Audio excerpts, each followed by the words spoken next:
एक गाना में देखा कि अचानक ट्रेंड करने लगा। क्या? अरे बबुनी के लागल बसहर के हावा औरी बढ़ावा, बबुनी के लागल बसहर के हावा औरी बढ़ावा।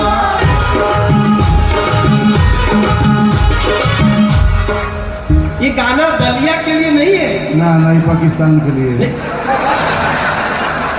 नहीं नहीं, एक हमारे समधी जी हैं।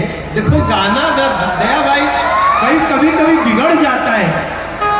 एक हमारे रिश्ते में समधी लगते हैं, तो वो बम्बई की बात है, परेशान हो गए। तो मैंने कहा कि बबुनी के लागल बसहर के हावा औरी पढ़ावा।